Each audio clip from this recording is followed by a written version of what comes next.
오늘 은혜 받으실 하나님의 말씀 우리 빌립보서 1장 9절에서 11절입니다.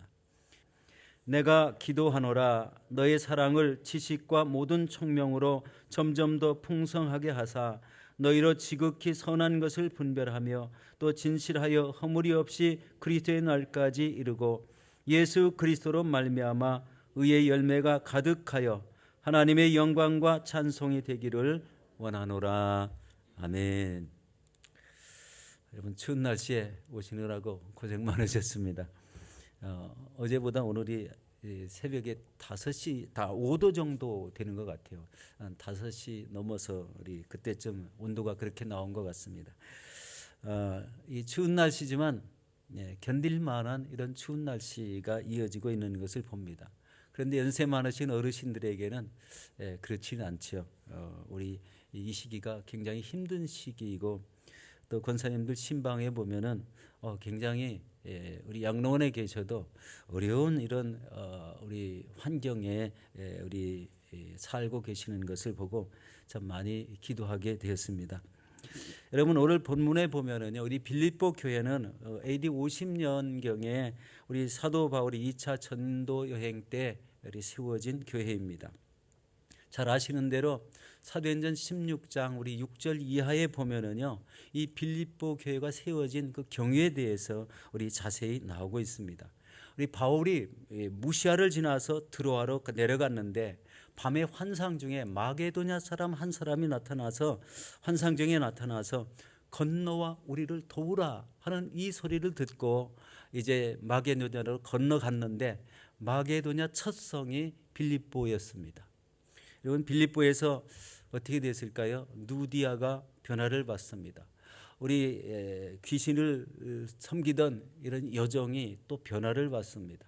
그리고 누가 변화를 받았을까요? 간수장이 가족체 변화를 받았죠. 그래서 빌립보 교회가 세워지게 됐습니다.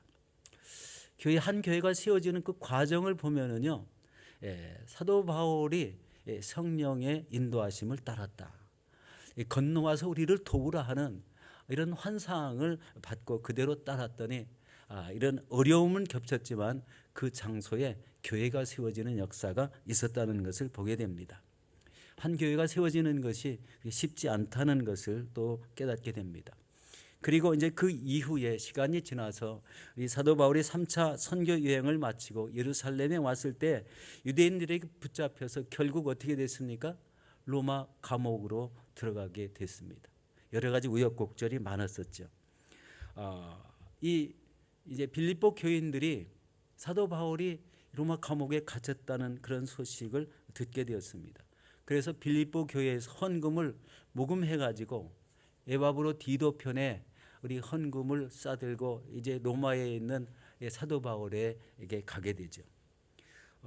이 빌립보 교인들의 헌금을 이렇게 전달하게 된 에바브로 디도는 이제 감옥에 있는 바울을 위해서 우리 허드렛 일을 감당하고 또 우리 사도 바울을 도우려고 이렇게 애를 써서 봉사를 하게 되었는데 마침 그 봉사를 하다가 우리 몸살이 났는지 우리가 쉽게 말하는 몸살이 났는지는 잘 모르겠어요. 그런데 그만 병이 들고 말았습니다. 이 소식이 또 빌립보 교인들에게 전달이 됐어요. 그러니까 이 사도 바울을 섬기라고 보낸 이런 사람이 오히려 아파서 사도 바울의 짐이 되니까 우리 근심을 했다고 되어 있습니다. 그런데 그 근심한 소리가 다시 로마에 있는 사도 바울에게 전달되어서 바울도 함께 근심하게 되는 그런 우리 동일한 근심을 갖게 되었죠. 그런데 얼마 후에 이제 에바브로 디도가 병이 난 것이 다 나아서 우리 빌립보로 다시 돌려보내니까 우리 양쪽 근심이 모두 다 해결되는 그런 역사가 있었죠. 그리고 이제 빌립보에서 보내준 그 헌금의 그 감사함으로 쓴 편지가 우리 빌립보서입니다. 우리 얼마나 힘들었겠습니까? 이제 혼자 로마 감옥에 갇혀 있는데 한 사람이 있으면 어떤 사람이 있으면 쓸 것이 필요하지 않습니까? 특별히 먹을 것, 입을 것, 그런 쓸 것이 필요한데 물질이 전혀 없이 산다는 것은 굉장히 좀 불가능하죠. 우리 거기에는 무슨 집이 뭐 감옥은 아니었고 우리 집이 있었는데 밖에는 로마 군인이 보초가 서 있었다. 그러면은 오고 가는 이런 사람들은 많이 있을 것 같지만 생활에는 항상 우리 불편함이 있었다는 것을 느끼게 하고 있습니다. 여러분 오늘 본문은요. 오늘 본문은 내가 기도하노라라는 이런 말씀으로 우리 시작을 하죠. 우리 감옥에 갇힌 바울은 비록 갇혀 있는 몸이 되었지만 그 안에서 감사함으로 깨어 기도하며 옥중서신을 집필하는 이런 삶을 살았습니다. 우리 빌립보 성도들을 마음에 품고 기도했다. 그리고 교회 안에 있는 여러 가지 일들을 생각하면서 기도했다. 그리고 사랑이 풍성하기 위해서 지극히 선한 것을 분별하기 위해서 그리고 의의 열매가 가득하기 위해서 기도했다고 우리 말씀하고 있습니다. 여기서 교회 안에 있는 여러 가지 일들을 위해서 기도했다는 것은요.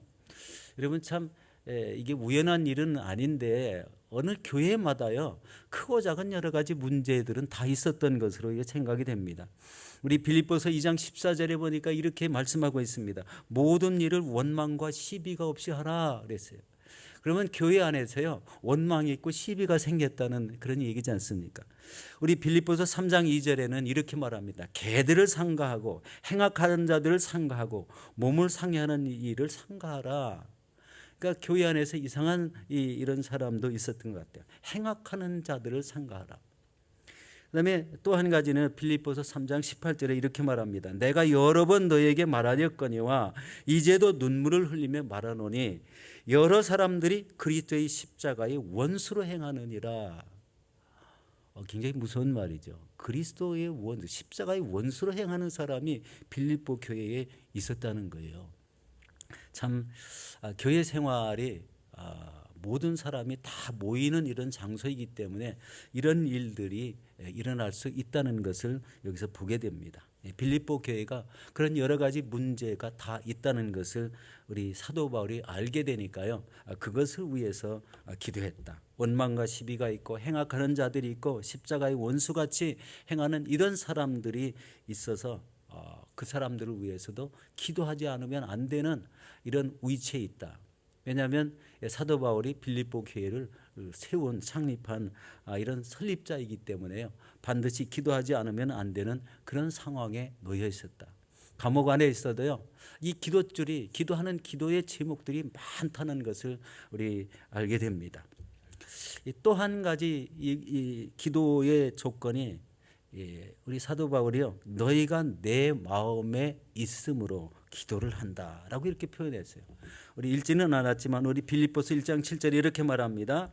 내가 너희 무리를 위해서 이와 같이 생각하는 것이 마땅하니 이는 너희가 내 마음에 있으며라고 이렇게 말합니다. 그리고 나의 매임과 복음을 변명함과 확정함에 너희가 다 나와 함께 은혜에 참여한 자가 됨이라. 여러분 너희가 다 마음에 있다는 이 마음, 이 말을 들으면 이 사도 바울이 어떤 마음을 가졌는지 금방 이해하게 되겠죠. 우리 이 빌립보 교회를 설립하는 그 과정이 굉장히 좀 쉽지는 않았잖아요.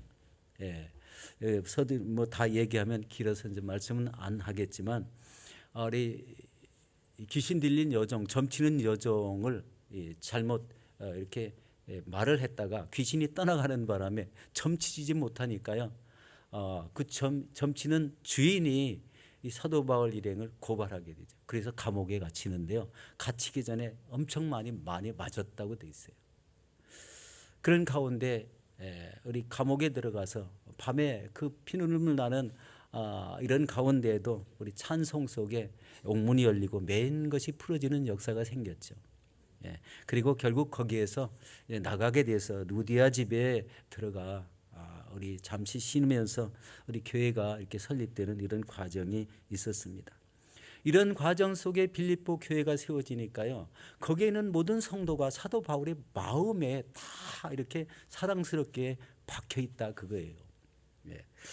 이 마찬가지입니다. 우리 교회도 처음에 설립할 때 먼저 와서 성도가 이 교회에서 교회를 설립하기 위해서 기도를 했다고 되어 있어요. 우리 교회도 그분들이 이제 창립 멤버가 되겠죠. 우리 선대 목사님은 이제 우리 회사를 다니시다가 여기 와서 창립하게 되었는데 그 창립 당시에 함께 있었던 멤버가 얼마나 귀중하겠습니까? 바로 그분들이 힘이 되고 그리고 그분들이 우리 전도의 열정을 가지고 있고 그분들이 교회를 세우기에 간절히 원했기 때문에 보내주신 분이 선대 목사님이었어요. 그러니까 이 마음이 알 것 같잖아요. 처음 이렇게 교회를 세울 때 협력해 주신 분들 그 마음을 가졌다. 그래서 너희가 항상 내 안에 있다. 그런 말을 우리 생각해 보게 됩니다. 여러분 사도 바울은 빌립보 성도를 위해서 우리 구체적으로 우리 기도하는 모습이 오늘 본문입니다. 우리 첫 번째 너희 사랑을 점점 더 풍성하게 하기 위해서 기도를 하는 것입니다. 우리 9절 말씀입니다. 내가 기도하노라 너희 사랑을 지식과 모든 청명으로 점점 더 풍성하게 하사라고 이렇게 말씀합니다. 여러분 여기에서 사랑은요 성령의 열매로서의 사랑입니다. 우리 갈라디아서 5장 22절 23절에 보면 그런 열매가 나오죠. 그런데 여기서 사랑의 지식과 모든 총명을 더하여 풍성하게 하라고 말씀합니다. 여기서 지식은 하나님을 아는 지식입니다. 여러분 성경 말씀을 읽고 깨달아 아는 지식. 이 성경도요 어느 성경을 어떻게 읽느냐에 따라서 우리 깨달아지는 게 다르죠. 우리 그 환경과 상황이 다르기 때문에 깨달아지는 것, 무슨 일이 일어났다는 것을 깨달아 느낄 때에 거기에서 그 하나님 말씀에 적혀 있는 그것을 보고 깨닫는 강도가 사람마다 다 다릅니다. 감옥에 갇혀 있어본 이런 사람은 오늘 사도 바울의 마음이 어떤지 더 잘 알 것 같아요. 우리는 뭐 감옥에 갇혀 있는 적은 없었기 때문에 더 많이 알지는 못하겠지만 그런 마음이 간절할 것 같아요. 바로 이렇게 하나님의 말씀을 읽고 깨닫는 이런 지식, 하나님께서 깨닫게 해주셔서 그리고 이 하나님의 말씀이 더해져서 이렇게 깨닫는 그런 믿음을 가졌다면 그 지식은 아마 상당한 이런 지식이 될 것 같습니다. 그리고 이 총명이라는 것은 악한 것과 선한 것을 분별하는 이런 총명입니다. 그리고 중요한 것과 중요하지 않은 것을 분별하는 이런 지식이 총명입니다. 우리 믿음 생활을 한 곳으로 오랫동안 세상과 우리 합하지 않고 오랫동안 믿음 생활을 한 사람은요 중요한 것이 무엇이고 중요하지 않은 것은 금방 분별합니다. 그런데요 믿음 생활 처음 하시는 분은요 세상 것이 중요하고 하나님의 것은 덜 중요하게 분별을 한다는 거예요. 그런데 여기에서는 우리 이렇게 분별할 때 중요한 것과 중요하지 않은 것을 분별한다. 그리고 올바르게 행동하는 것을 우리 총명이라고 합니다. 총명. 우리 믿음에 총명한 것을 말하죠. 그러므로 사랑은 지식과 총명을 더하여 우리 풍성하게 된다는 것을 우리 말씀하면서 그대로 기도를 했다는 겁니다. 여러분 지식과 총명을 갖춘 사람으로서 이 하나님께 귀하게 쓰임을 받으시기를 바랍니다. 여러분 어떤 사람은요 교회 생활을 20년 30년을 했어요. 그런데 안타까운 게 뭔지 아십니까? 교회 생활에서 풍성한 성도의 교제가 되지 않고 있다는 생각을 많이 갖고 있습니다. 지역 감정도 없는데 어떨 때는요 지역과 구역이 나눠졌는데 너희 지역과 너희 구역 다르다게 이렇게 표현하시는 분도 있어요. 이런 것을 보면은요 그리스도의 사랑이 어떻게 형성되어 있는지 좀 의아스럽게 생각이 되지 않습니까? 어떻게 해서 지역과 지역이 다르다고 너희 지역 내 지역하고 이렇게 분리하는 거는 좀 이상하게 생각되는 거예요. 그리고 누가 이렇게 성도 중에 아프면은요 그분이 왜 아플까 하고 이렇게 마음 자세가 좀 기도하는 자세, 찾아보고 위로하는 자세, 뭐 좀 도와줄 것이 없나 하는 이런 자세가 믿음의 사람의 자세인데 너는 너고 나는 나고 나는 바빠요. 예배만 끝나기가 무섭게 이렇게 가고 사랑의 교제가 전혀 없는 것을 보게 되잖아요. 이 풍성한 사랑이라는 게요, 사랑의 교제가 무엇인지 이 교회 안에서 찾을 수 있는 이런 풍성한 은혜와 사랑이 꼭 있어야 되는데 성도의 이런 사랑의 교제가 너무 부족하다는 거예요. 아마 우리 교회는 그렇지는 않을 것 같은데 그런 분리가 일어나고요. 다른 교회도 아마 그럴 수도 있습니다. 왜냐하면 이민사회라는 전제가 있어요. 그렇죠? 이민사회에 처음 오시는 분과 오래된 분하고의 차이가 있잖아요. 처음 오신 분은요, 바쁩니다. 일하기가 바쁘죠. 일터 찾기가 바쁘고. 그런 모습들이 다 있지만 신앙생활이 오래될수록 그런 분들을 품어주는 이런 사랑, 그리고 같은 이 믿음의 대열에 합류해서 함께 헌신하고 충성할 수 있는 이런 대열의 보조를 맞춰 나가게 하는 것이 은혜가 아닌가 이렇게 생각이 됩니다. 여러분들 어떻습니까? 여러분들 한번 그런 분들이 만나면 풍성한 여러분의 사랑으로 품어주시고 그들을 잘 우리 인도해 주시기를 바라겠습니다. 여러분, 중요한 게요, 크리스찬의 정체성이에요. 죄인들을 위하여 이 자신을 내어주신 이 하나님의 그리스도의 사랑을 우리 받아들여서 자신이 변화될 때 그 가치가 가장 크게 나타나는 겁니다. 여러분 예수를 믿고 구원받았다는 확신이 날 때 그 기쁨 우리 다 기억나시잖아요. 그런데 그때 그것을 계속 유지하며 신앙생활을 하는 분이 이런 풍성한 사랑을 나누고 풍성한 기도가 이루어지고 말씀에 깨닫는 것도 달라지고 내가 집중해야 될 신앙생활이 어느 포인트고 내가 부족한 신앙생활이 무엇이고 이런 것이 다 깨달아지는 사람이 신앙생활을 잘하는 사람인 줄로 믿습니다. 어느 한 곳에만 집중하는 게 있어요. 어떤 분은 자기 기도 제목만 있을 때 이 자리에 오시는 분은 좀 이상하죠. 이상하다고 표현하면 안 되겠지만 바빠서 그런 걸 이해는 가죠. 갑니다만은 그러나 모든 사람이 어려운 사람을 발견하거나 힘든 어르신들을 발견할 때는요, 그분에 대해서 생각해 봐야 돼요. 그분에 대해서. 이제 양로원에 이제 신방을 좀 가봤어요. 그런데 너무 안타까운 일들이 많았어요.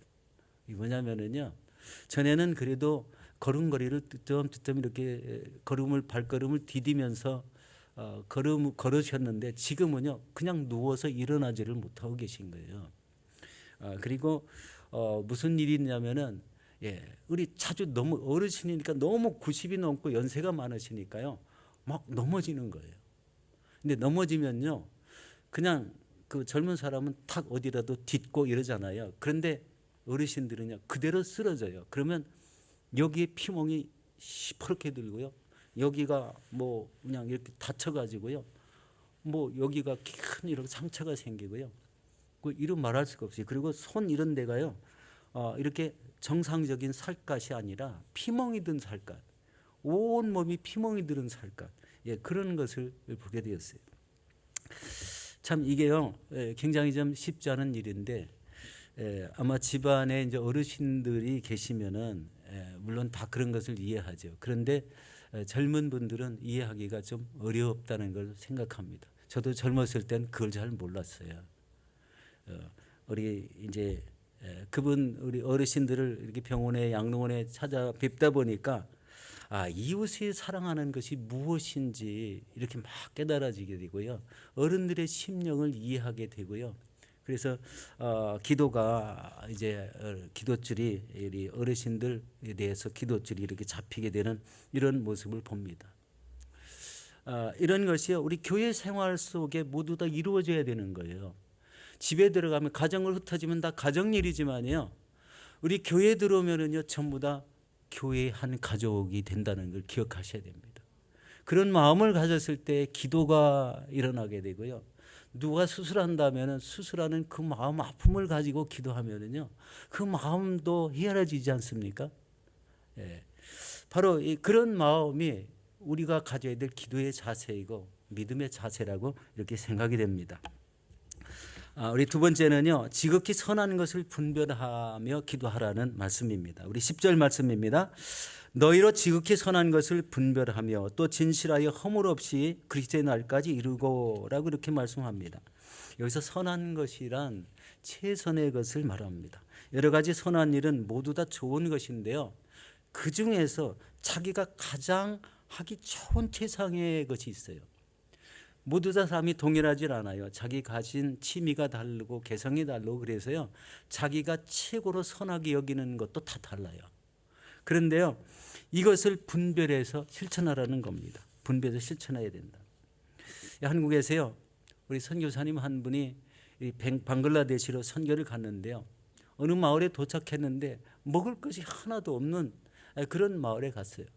그래서 먹을 것을 사서 먹이고 있는 것을 다 먹이다 보니까 자신이 먹어야 될 음식을 다 이렇게 나눠주다 보니까요.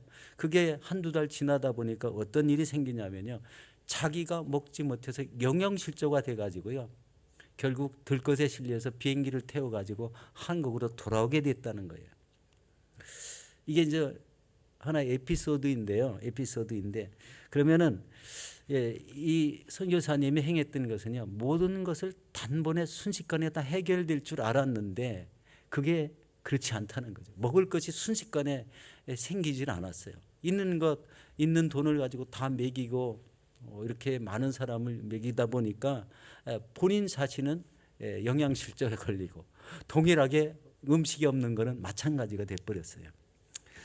자신이 복음을 전할 수 없는 이런 지경이 되어서 다시 한국에 이런 철수를 하게 되었다는 이야기입니다. 여러분 교회의 일도요 마찬가지라고 생각합니다. 자신이 할 수 있는 선한 것이 무엇인지 본인에 맞게 분별하라는 거예요. 전도 잘하시는 분은 전도를 해야 돼요. 어르신들 잘 돌보시는 분은요 어르신들과 잘 돌보시면 돼요. 그게 하나님의 은혜입니다. 그리고 헌신과 충성을 잘하실 수 있는 이런 마음을 가졌으면 무엇이든지 하나님 전에서 헌신하시기 바랍니다. 그런데 일시적으로 하지 마시고요. 그것을 언제까지 하라고요? 그리스도께서 오실 그때까지 하라고. 바로 이런 말씀이 오늘 말씀입니다. 여기 보면은 우리 10절 말씀 다시 한번 보면 이렇습니다. 너희로 지극히 선한 것을 분별하며 또 진실하여 허물이 없이 그리스도의 날까지 이루고라고 이렇게 말합니다. 단순하게 한 번만 딱 일회성으로 하지 말고요. 무슨 봉사를 하든지 헌신을 하든지 전도를 하든지 무엇을 직분을 맡았든지 그것을 행할 때요. 예수 그리스도가 오실 때까지 힘이 있을 때까지 하라는 거예요. 그게 사도 바울이 기도한 내용입니다. 빌립보 교인들을 향해서. 여러분들 이 마음 여러분 마음에 품으시고요. 여러분이 봉사하고 헌신해야 될 것을 스스로 본인에 맞는 것을 찾고 이런 헌신과 충성을 다하시기를 바라겠습니다. 여러분 복음을 전하고 계십니까? 우리 선교를 작정하고 있습니까? 여러분 또 어려운 이웃들을 돕고 계신가요? 우리 옛날에 성가대 봉사했는데요. 지금 성가대 아무리 봉사하고 지난 한 해 동안 하는 성가대 대원 오케스트라 모집 기도를 했는데요. 지금 잘 이루어지지 않고 있어요. 뭔가가 좀 부족하게 되고 뭔가가 좀 이상이 있게 생각이 됩니다. 성가대 봉사가요. 얼마나 우리 참 멋있고 하나님 앞에 영광이 넘치는 자리인지 몰라요. 제가 이 성가대를 설 때 엄청난 경험이 하나 있습니다. 이제 2부 성가대가 이제 새로 생겼어요. 성가대원이 새로 많이 모집이 되어 있습니다. 그런데 어느 시기가 일정 시간 몇 달이 지나다 보니까요. 찬양이 막 은혜스러워지고요. 오케스트라 생기고 그래서 찬양 드리는 게 너무 기뻤습니다. 그런데 어느 그 연말에요. 큰 우리 메시아 대합창 할렐루야 이렇게 찬양을 하는데요. 모두 다 성도님들이 막 감격을 해서 찬양을 하는데 어떤 느낌이 들었냐면요. 성가대 뒤에요. 하얀 옷을 입은 천사가요. 수없이 빽빽하게 함께 찬양을 하고 있다는 이런 생각을 들었었어요. 근데 저만 그런 게 아니었어요. 같이 찬양을 드렸던 모든 성가대원이 자기도 느꼈다는 거예요. 이게 이제 하나님이 은혜를 주시는 한 모습이었다고 생각이 됩니다. 바로 이런 그 성가대원을 하든지 하나님께서 봉사를 하든지 바로 이런 것을 우리 감당을 할 때 우리 단순하게 잠깐 감당하는 것이 아니라 그것을 하나의 퍼머넌트 같이 이렇게 봉사하고 헌신을 하라는 그런 말씀입니다. 세 번째는요, 의의 열매가 가득하기를 기도를 하고 있습니다. 우리 11절 우리 같이 한번 봉독합니다. 예수 그리스도로 말미암아 의의 열매가 가득하여 하나님의 영광과 찬송이 되기를 원하노라 라고 이렇게 말씀합니다. 여러분 기도하고 그리고 가장 선한 것을 분별할 줄 알며 또 그리스도로 말미암아 의의 열매가 맺혀서 하나님의 영광과 찬송이 되게 하라는 말씀입니다. 의의 열매는 우리 성령의 열매, 아까 서두에도 말씀드렸죠. 우리 하나님과 성도 사이의 올바른 관계 속에서 하나님으로부터 오는 은혜를 통해서 이런 결실이 맺게 된다는 것입니다. 여러분 잘 아시는 갈라디아서 5장 22절 23절입니다. 함께 보겠습니다. 오직 성령의 열매는 사랑과 희락과 화평과 오래 참음과 자비와 양선과 충성과 온유와 절제니 이 같은 것을 금지할 법이 없느니라. 여러분 하나님께서는요 예수 그리스도를 통해서 죄인을 구속하셨고 그리고 성령을 보내셔서 그 열매를 맺게 하셨으므로 여러분 예수 그리스도는 의의 근원이 된다는 거예요. 의의 근원이 되신다. 우리가 예수 그리스도 없이는요 우리는 의인이 될 수가 없습니다. 예수 그리스도를 믿었기 때문에 죄인이 의인으로 되는 우리 용서받지 못할 이런 죄인이 다 의인으로 변화되는 그런 역사를 맺고 있습니다. 그러면 의인이 된 사람이 맺어야 될 열매가 의의 열매라는 거예요. 의의 열매, 바로 성령의 열매. 바로 이렇게 성령의 9가지 열매가 풍성하게 맺혀서 하나님 앞에 영광 돌리는 귀한 삶을 살아야 되겠습니다. 우리 말씀을 정리하고 우리 기도회를 시작하도록 하겠습니다. 우리 사랑하는 성도 여러분, 여러분의 사랑을 더욱더 풍성하게 하시기 바랍니다. 그리고 지극히 선한 것을 분별하시고 의의 열매가 가득한 삶으로 우리 하나님 앞에 영광을 돌리시는 저와 여러분들이 되시기를 예수 이름으로 축원합니다.